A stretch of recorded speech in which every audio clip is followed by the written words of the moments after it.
This will be obvious later, but my mom never told me any of these stories. Edie would have, but Mom didn't like bringing up the past. Though, when we adopted a stray kitten, she was the one who named it Molly.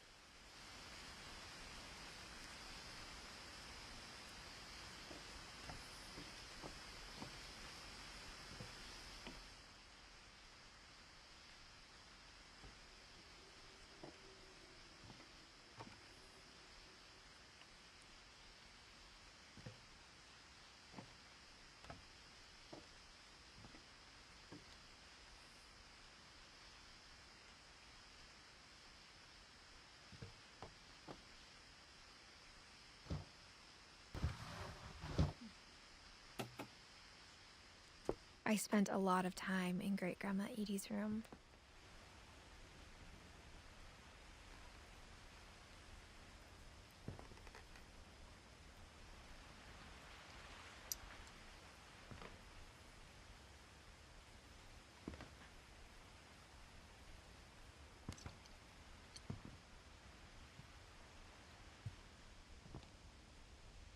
Edie knit me a new pair of gloves every year, just in time to replace the old ones.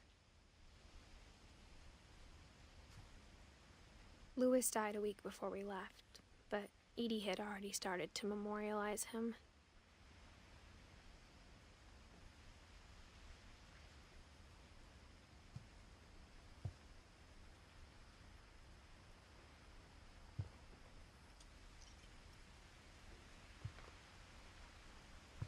Edie gave a big interview about a mole man living under the Finch house.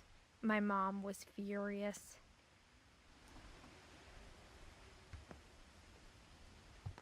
I hadn't thought of myself as Edith Jr. for a long, long time.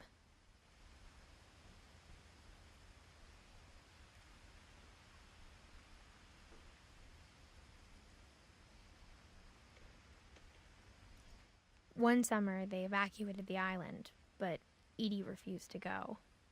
For a few weeks, she was a celebrity.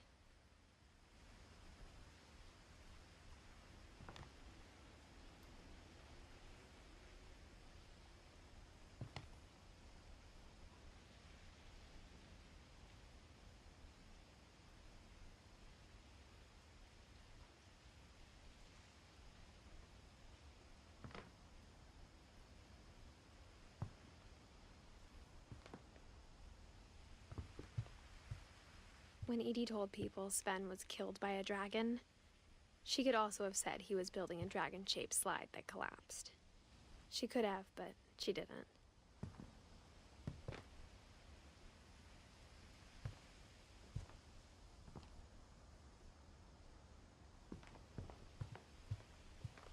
Her room was like a museum.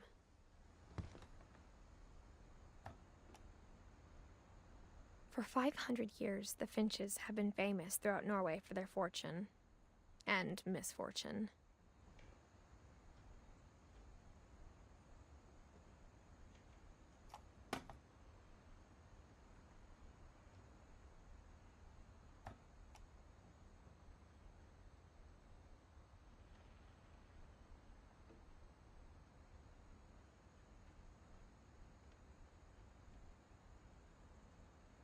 Odin Finch buries the latest victims of the family curse, his wife Ingeborg and their newborn son, Johann. On January 7th, 1937, he set sail with his family and his house, hoping to leave the curse behind.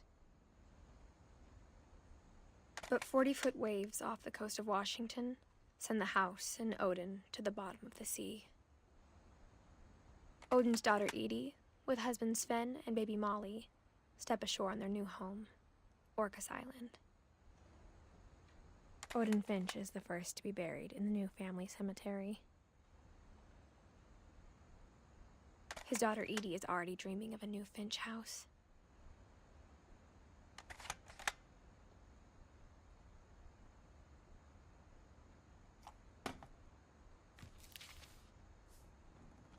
Whatever's wrong with this family, it goes back a long ways.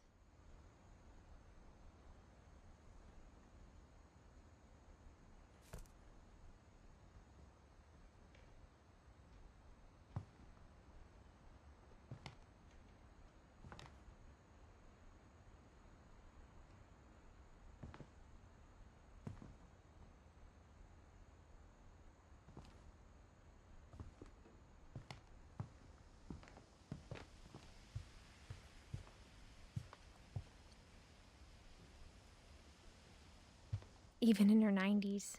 Sometimes Edie seemed a lot younger than my mother.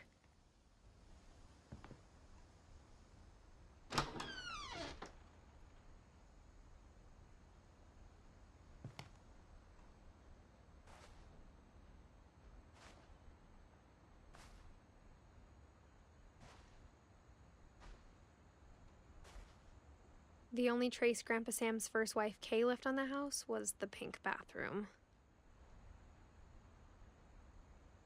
It was a pretty big trace.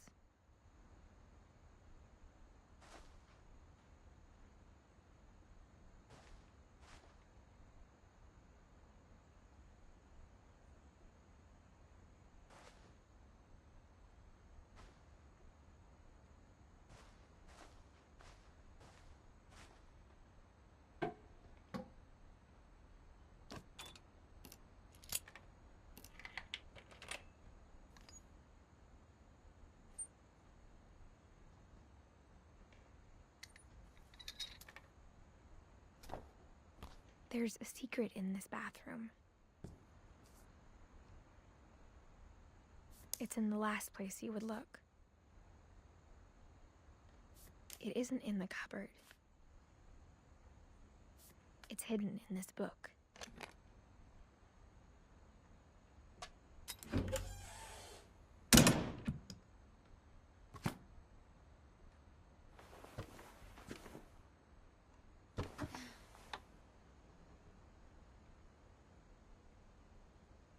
Sven gave Sam an old camera he'd refurbished. He never put it down.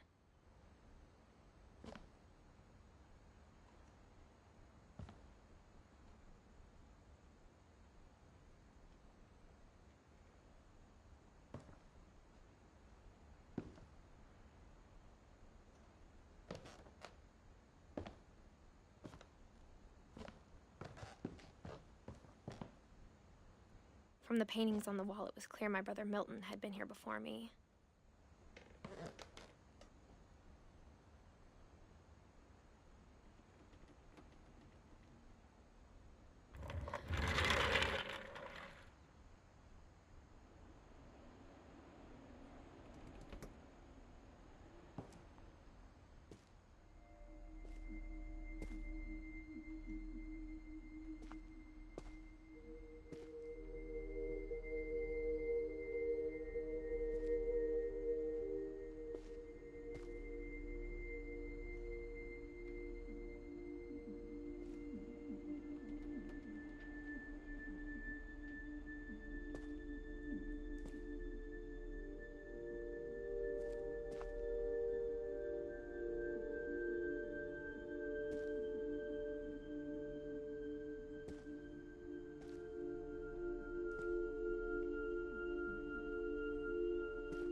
I knew Grandpa Sam had a twin,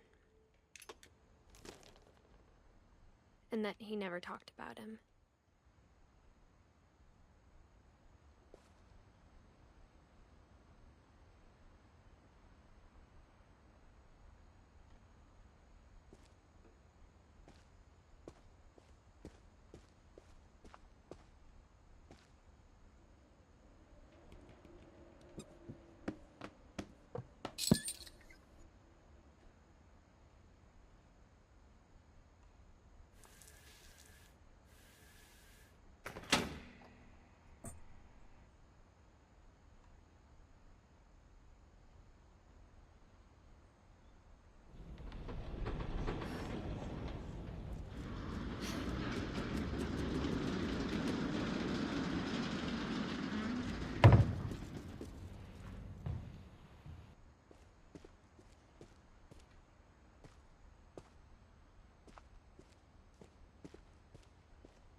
I guess my grandpa didn't like history any more than my mom did.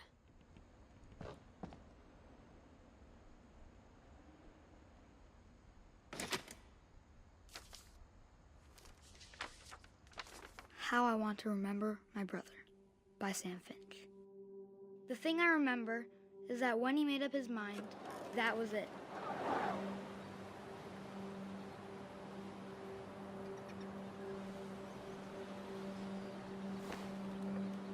My brother said he'd die before he ate another mushroom.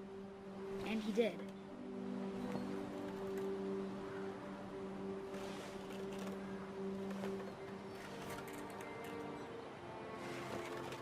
At Barbara's funeral, we swore we'd never be afraid again. And he wasn't. I think Calvin always wanted to fly. Sam! Calvin!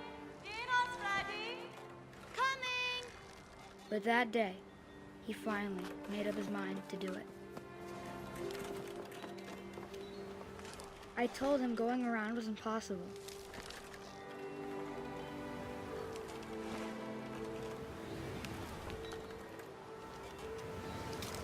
Maybe if I hadn't said that.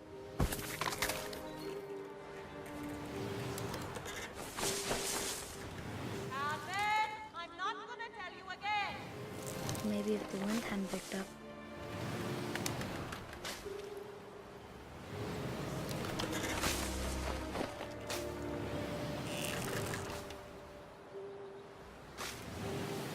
Then maybe he'd still be here. But I doubt it.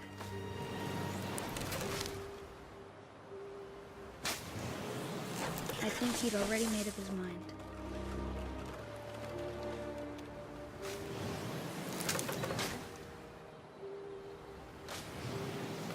But that's what I want to remember about my brother.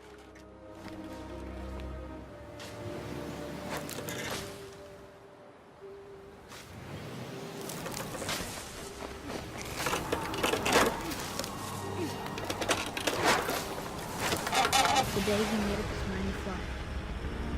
And he did.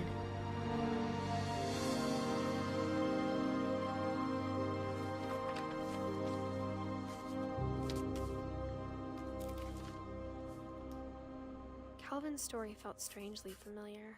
When I was younger, I remember trying to do the exact same thing.